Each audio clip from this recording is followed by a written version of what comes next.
The mod workshop for Warhammer 3 has finally been enabled, and with it has come a massive number of mods to improve your campaigns. There are dozens and dozens of mods changing the UI, adding new units, adding victory conditions, and allowing us to completely disable the Realms of Chaos campaign mechanic. As of the time of my making this video, there are 13 pages of mods available, so there is no shortage of choice. In this video we are going to take a look at the mods that I have installed on day 1, and I will provide an update on my Bretonnia mod for Warhammer 2 and my intentions moving forward into Warhammer 3. So let's start with the mods that I have chosen to improve my campaigns. These are in no particular order. Victory Conditions Overhaul by Wolfie. This mod reworks the victory conditions for the campaign, rejecting the classic idea of short and long campaigns and switching them for a more objective-based path to victory. Every faction has 3 main objectives, or routes as the mod calls them, which are designed to last between 50 and 70 turns. The player can choose to complete one or all of the objectives to achieve victory. This was a great addition to Warhammer 2, and I'm glad to see it available so soon in Warhammer 3, where it is desperately needed. Please note that the mod requires that you download the Victory Conditions Overhaul framework as well as the main mod, and stay tuned for an in-depth look at the Victory Conditions mod in the coming weeks, where we will look at the objectives for each faction. Great Bastion Takes No Attrition is another mod by Wolfie. It simply prevents armies occupying the Great Bastion from suffering from attrition when under siege. This makes perfect sense, as the Bastion is this massive structure with the power of Grand Cathay behind it. Legendary Lore by the Sniper Devil is one of my favourite mods from Warhammer 2, and I'm so happy to see it released for Game 3. This mod generates flavour text based on the Warhammer lore when certain conditions are met in the game, whether that be your lord entering a region significant to their backstory, facing an arch enemy on the battlefield, or interacting with major settlements in the lore. I consider this a must-have if you are a fan of Warhammer lore.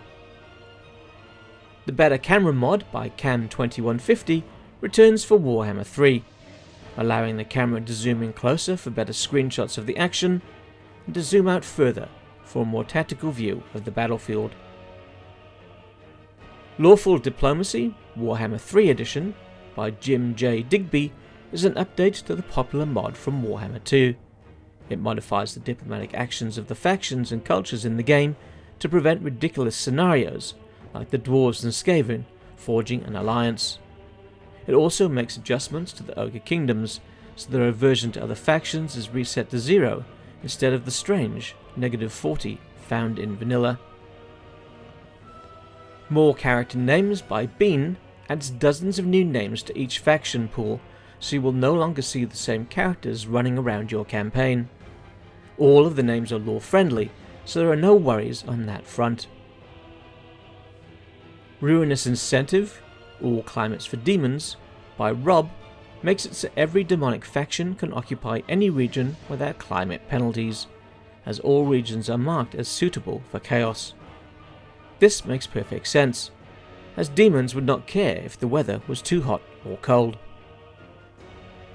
Settlement Capture Pictures by Musli Regal changes the simple red icons when choosing settlement occupation options to show images just like we had in Warhammer 2. New images have been created for every faction in the game with some very nice artwork. Speaking of great artwork, we have alternative unit cards by Rico. Every vanilla unit card has been reworked and they look absolutely fantastic. So if you feel like a bit of a change for your unit cards, this mod is well worth checking out. Yet another UI mod is Ultimate Portraits by Adan Daith. This updates Legendary Lord unit cards, portholes and menu cards with some very impressive artwork. I expect this will conflict with the unit cards added by Alternative Unit Cards mod, but it's the porthole images which caught my eye in this mod, which I believe make it worth a try. The Toggle Chaos Realms mod by Drunk Flamingo adds a new toggle button to the campaign settings screen. When the toggle is on, the Realms of Chaos campaign mechanics trigger as normal, but when toggled off, the rifts will never appear, and the game can be enjoyed as a pure sandbox experience. I consider this a must-have mod for Warhammer 3, at least until we get our paws on the Immortal Empires campaign. Faction-wide resource bonuses enhanced by John Folklore enhances resources by giving them additional applications in your campaign. You will find that resources like iron will provide melee damage and armor bonuses, medicine will provide increased replenishment, while wine will provide public order.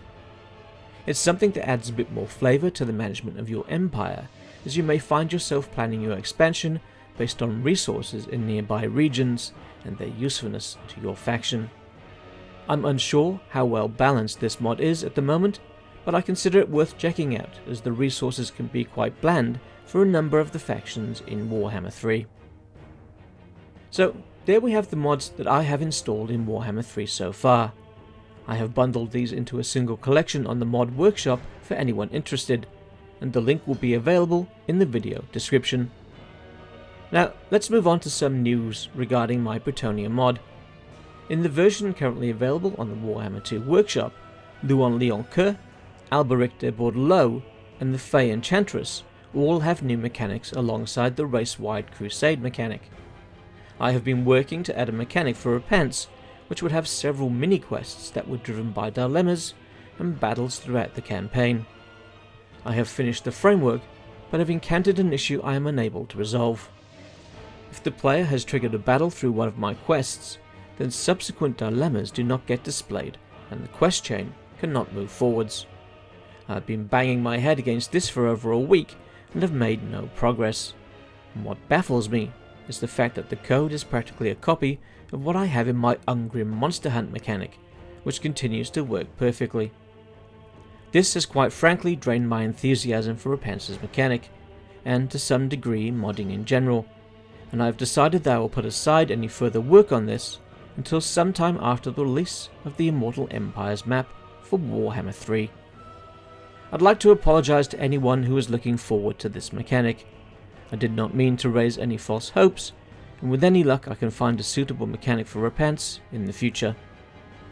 I do have a few more changes to make to the Bretonnia mod for Warhammer 2, including the ability for Alberic's Divine Will points to be used for banner upgrades instead of Chivalry. Once these changes are finished, then I'll release them to the workshop in version 102 and put Bretonnia aside until they are ported to Warhammer 3. My focus will then change to testing out UI framework designs in Warhammer 3, as I intend to get away from using the UI modding framework. Once Immortal Empires is available, it will be full steam ahead on adapting the Hammer of Grugny and the Bretonnian Crusades for Game 3. These may be combined into a single mod or remain separate, with that decision being based on my testing in the coming months. The Medallion of Chakra mod will not be ported across to Warhammer 3, and the Skaven mods, the Chieftain of the Deep Warrens, and the Plagues of the Liber Bubonicus will likely see some major reworks and be released further down the line. As for new content, the first new Overhaul will be for the Dark Elves, with their core race mechanic being developed first, and their individual Lord mechanics being added in updates. In the meantime, I do intend to release a smaller mod or two, the first of which will add new landmarks for Nurgle factions, who it seems were severely neglected in Warhammer 3. With the modding workshop now available, I intend to start covering a lot more mods on the channel, so stay tuned for that. If you enjoyed this video, don't forget to feed the YouTube algorithm with a like, a comment, or even a subscription. I hear it enjoys devouring these things, and if I feed it, it may help this channel grow. If you'd like to help out the channel, or enjoy my mods, then why not become a patron or a channel member here on YouTube? The support would be greatly appreciated. I'd like to thank Hot Apple Pie for his continued patronage of the channel, being a member now for over a year and a half. I'm Grey Tiger, thanks for watching, and I'll catch you in the next video.